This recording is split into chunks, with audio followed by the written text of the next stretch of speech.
As you may have seen in a recent video, I completed restoration work on an Admiral Combo TV chassis. Well, the owner came and picked it up last night. And while doing so, he also dropped off some goodies for me. Now, he had sent me a couple photos and had hinted at what all he'd be bringing over, but I didn't know precisely what he was bringing, so I figured I'd make this video while I go through it. So, he had said he was going to drop off some parts. And I guess that's what's in these, well, I guess you call them tackle boxes. 2 of those. Yeah. TRW cabinet. Okay, it's got drawers in it. This guy, which appears to be a homemade CRT tester, or kinescope tester as they called them back in the day. I've never seen anything quite like it. So this would be like my Sencor CR70 or B&K 440. And it's quite well done. If this really is completely homemade, I'll pop it open. It's possible it's a kit, I suppose. So it's got all your basic functions, rejuvenation, cutoff test, emission test, heater, grid 1, grid 2. It's got a neon bulb here, a meter, rejuvenation button. I think this is push on, push off. Here you vary your grid voltage. So it's got all your features you'd get in the commercial CRT tester.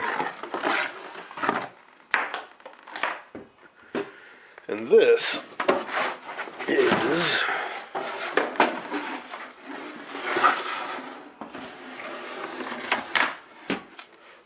RCA-WR 39C television calibrator. This would be part of a set of RCA test equipment you would use for aligning TVs. Shango66 did a great video where he had all of the pieces and he actually uses it. I'll put a link to his video in my description. This piece, they call it the television calibrator. I believe this creates really precise markers. So either it has some fixed markers, like 4.5 megahertz, or you have variable marker you can select with this, and you get a range switch. Curious thing about this, though, is this.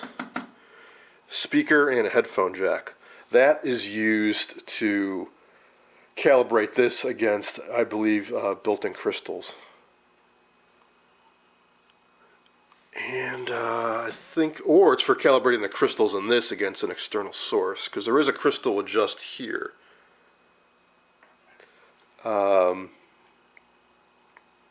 So what you would do is you would listen for a null. You'd hear some whistling and you would adjust probably this until you hear a null between the whistling sounds. And I guess you could either do it with headphones or with this built-in speaker. So it'd be interesting to take a look inside this. The other pieces, one is a sweep generator, and then there was one to generate a bunch of markers. I think they were pretty much all crystal controlled, so it's somewhat similar to this. And then the fourth piece would be the marker mixer, I think, which is used to link several of these units together. So later on, and from other vendors, they would combine the markers and the sweep generator into one unit. This is a different way of doing it, where your sweep generator just is a sweep generator, and your marker generator is just a marker generator, and you have a bunch of separate pieces of equipment. It'd be cool to get them all and get them all working and use them, but it takes up a lot of space. So maybe someday when I get a larger workshop, I'll get them all. But for now, I've just got this piece. Now here's the last thing he dropped off, and this we had discussed, and I knew he was bringing this over. It's an Admiral TV chassis. You know I will not be restoring it for him. He dropped it off with the thoughts that I could do something with it. In particular, the picture tube. I was hoping, and I'm still hoping and still looking for a 17-inch aluminized picture tube, or ideally several. But for sure I want one to put into my Sentinel. That's this set over here. I did some videos where I replaced the picture tube. I'm not happy with the one that's in there. One, it's not seated in there perfectly, and two, there's a flaw in the picture tube. It's got a little bubble in the glass up in here somewhere.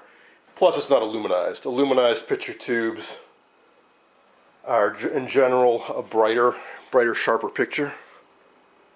And that's one of my nicest sets, so I'd like to get a really good picture tube for it. But I can certainly find a home for this guy. It's 16KP4A. It's an aluminized 16-inch picture tube. This is a first generation rectangular picture tube. They're rather heavy because they made the rectangular tubes very boxy, very flat in the top and the sides, which means there was a lot of pressure on them, so they used thick glass. Later on, they got more bulbous, more of a spherical face and rounded sides. Rounded glass, stronger, so you can make it thinner. The chassis is a 21C1. And we got an obvious problem here where there's no high voltage cage. But I think I might have a spare lying around, or I can pull one out of one of my other sets. So what I'm thinking of doing with this, well, let me show you what's underneath first. So it turns out that this set has been recapped. Somebody put a lot of time and effort into this, and they used pretty high quality parts. I think they're basically all SPRAGUE capacitors and SPRAGUE atoms, to be specific. I don't think they're made anymore. They're certainly expensive and hard to find, same with the orange drops. But when this was done, he definitely used some high quality components. I don't think he ever got a fully operational though. But it seems a shame to just part this out since so much work was done to it. So what I'm thinking of doing with it, you may recall I have a Bakelite Admiral tabletop set, a 16R12, I believe. And it is unrestored, and it has there's a heater cathode short in the picture tube. So it's been sitting on my back porch since the day I got it, haven't done anything with it. What I'm thinking I can do, if this chassis fits, that has like a 21B1, there's a 21C1, and that one has a 17-inch picture tube in it. But, as the model name indicates, a 16R12, I think it originally had a 16, and that 17 is actually a replacement because they're pretty close in size. And you can see there's adjustments here, so you can pretty easily tweak this chassis to hold a 17. Anyways, if everything lines up, I'm thinking I get this thing working, I pop it into that cabinet and use the other chassis for spare parts like the high voltage cage I'm missing, and make one complete functioning nice set. Now supposedly this picture tube is really good, like brand new, but I have not tested it yet, so now seems like a good time to get out the tester and check it out. Hiding out here on the back porch is the set I've been talking about. Admiral 16R12. Brown Bakelite, 16-inch. Or as I said, there's a 17-inch in there right now.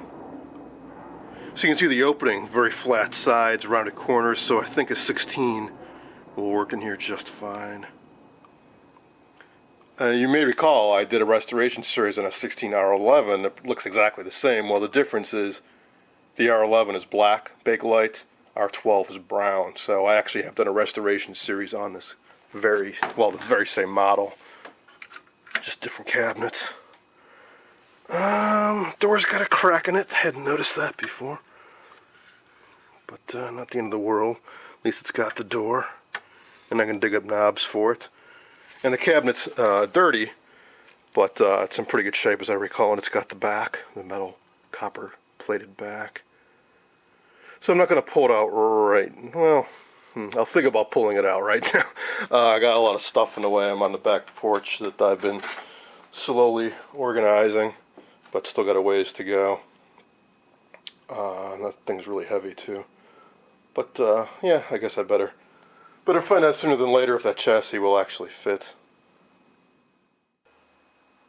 Okay, here's the cabinet with the chassis pulled out of it. One thing I want to see is there a tube chart anywhere? No, bummer. Because that might have revealed what pitch tube was in this originally. What's in it? What was in the chassis now is a 17YP4, which I really don't think was the original. Alright, so let's see if this chassis fits. Yeah, it sure does fit. In fact, I think it fits better than the chassis that was in there. Now, this came from a combo set. So, it's got this socket here for a cable that would have gone to the radio and phonograph. I'll have to figure out how to disable that. Probably put a jumper bar between a couple pins so that I can operate the TV without that cable being present. And here's a look at the other side. So, yeah, it fits in quite well. All the controls line up, so yeah, I think I've got a winner here. I think this cabinet will clean up real nice too. Usual paint splatters, no big deal. Bakelite seems to be in pretty good shape. A few scratches, but they're very, very light. And it's actually kind of shiny, even as is. Cool. Okay, let's test that picture tube.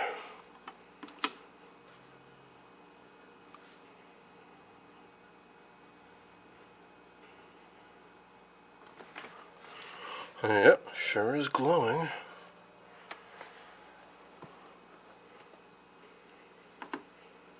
New shorts. New shorts. Got some cut off. Oh yeah, geez. Very responsive cut off. Emission. So, he wasn't kidding about this testing like new. Life test. Yeah, needle's not moving. Or just barely. No, I've only had this on like 5 seconds. Tube test that good in 5 seconds. It's either been powered up very, very recently, or it's in fantastic condition. Alright, so I think we've got a winner. Just have to deal with this craziness. And also underneath the chassis, you may have noticed that those SPRAGUE atoms, well, the electrolytic cans were not restuffed.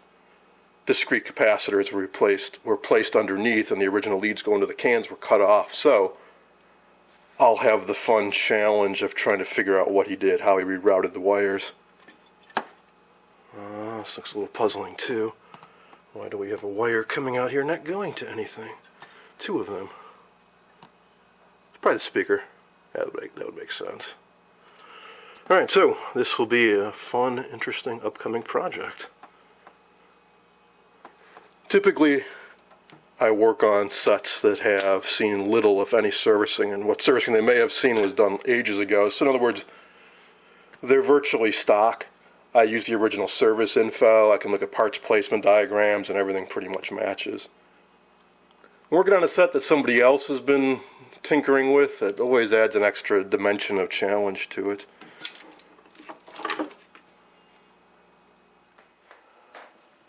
Alright, now let's get back to these little parts containers here. Let's see what all's actually in them. First up, this guy. And we've got resistors. Funny if I find some 65 or 85 or 7500 ohm resistors like the ones I keep finding burned out in these Admirals. Carbon comps. Great to use when you want to make a set look original, but they do tend to drift in value, so I will definitely have to test any of these before I actually use them and make sure they're still within tolerance. Alright, cool. A lot of low values. For amplifiers, probably like, is that a silver band? That means it's 0.27 ohms, I think.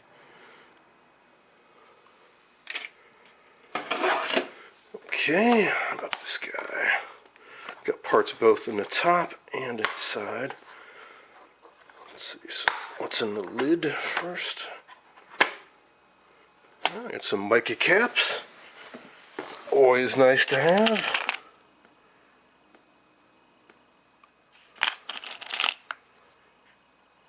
680, 390, 1000-volt rated. I think I just installed one of these in a predictor. Oh, cool.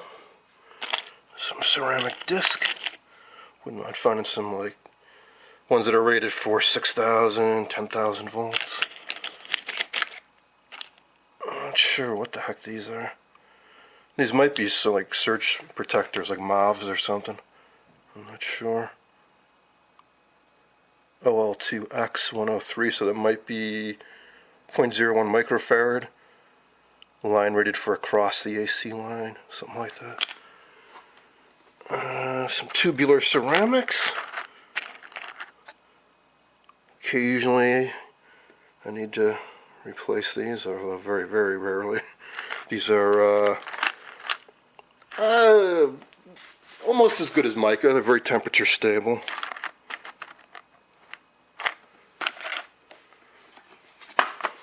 Let's see. Gotta get this secured before I open up the lid, or else everything will go flying.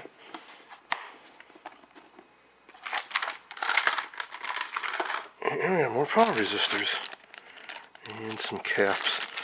Bry Institute. These I would not trust using. Paper cap inside of ceramic tube. They tend to go pow once they get a little leaky. But some of these power resistors might be good.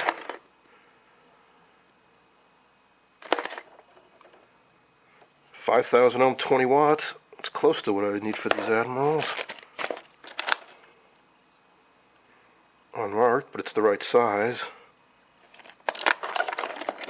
So these Admirals I've been working on, there's a 25 watt resistor inside the high voltage cage. Depending on the model, 65, 75, or 8500 ohms. And they're always bad.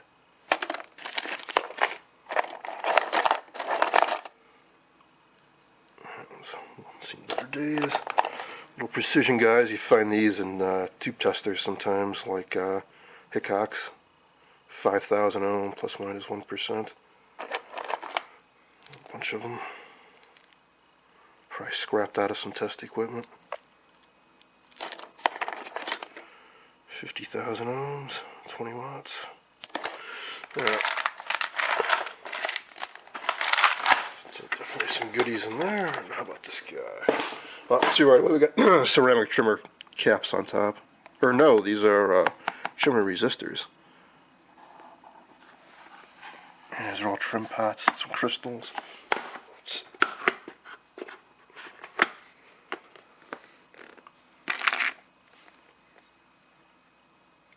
Not sure what that is. Might be a buzzer.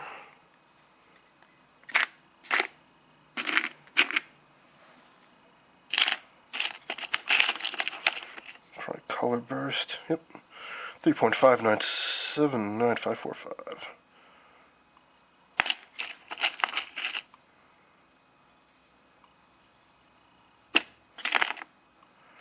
More mica caps. A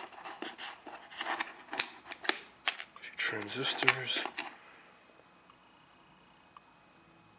No, regulators. 78L, it's an 18 volt regulator.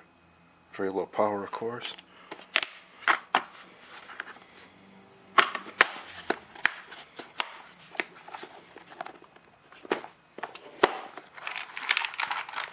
And a bunch of stuff. That whole mess of mica caps. All the same value, all 125 picofarad. A value I've never needed for anything ever. I don't think. Oh well. Maybe I'll find a use for them.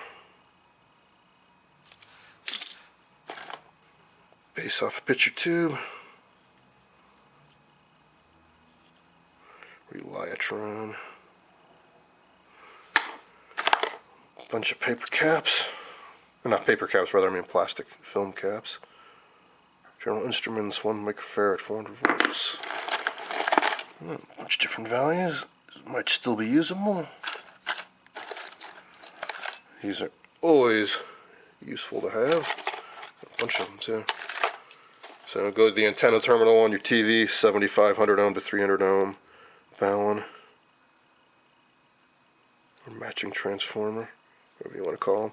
So 75 ohm cable in, 120 ohm out to your TV terminals. Bunch of ceramic caps, 470 picofarad. More ceramic caps. And some tantalums in there too. Those are those big fat guys. And same with the tubular, also tantalum caps.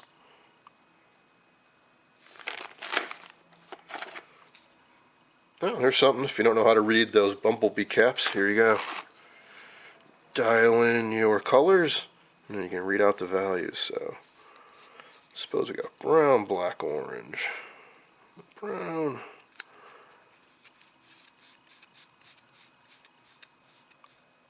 Black. Orange.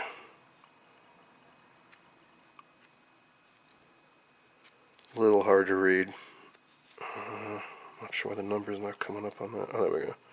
So 1000000. This just reads out in picofarads, so 10,000 picofarads or 0.01 microfarad. Then you can do your tolerance and voltage bands too.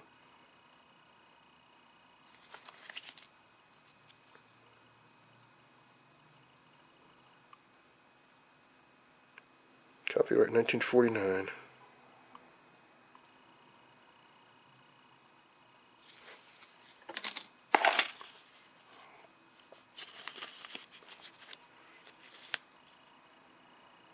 Can't really read these. It says NTE 159 on the pack, so perhaps that's what they are. CRT base. So we'll go.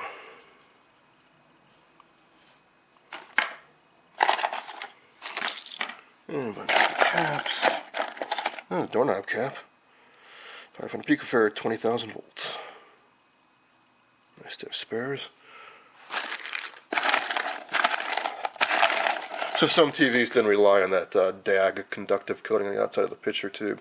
You would use one of these to filter the output of the high voltage rectifier. And if the DAG coating was there, great, it would just add a little capacitance. If it was missing, it would still be filtered by this guy.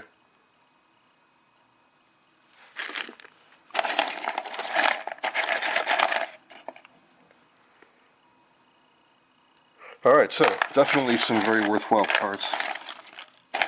I bet most or all of these are still good, and I'm sure can find a use for them.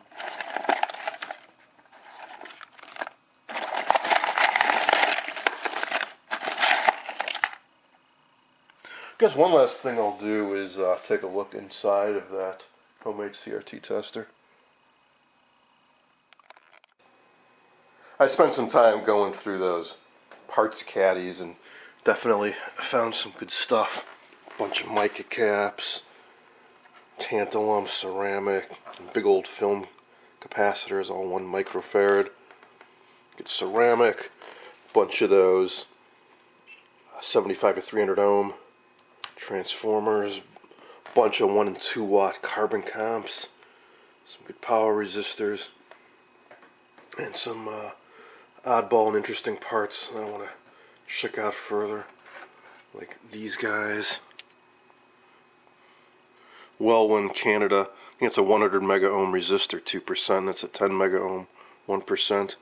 Might have been used for some precision test equipment, measuring grid leakage or something like that.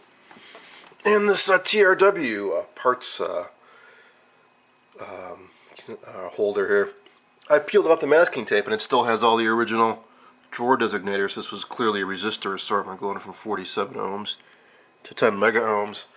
It's actually in decent condition, just needs some new pulls, so I think I might reuse this, maybe like take all these carbon comps and put them in here. Alright, so that's going to be it for now. Hope you enjoyed this look at some of my latest acquisitions.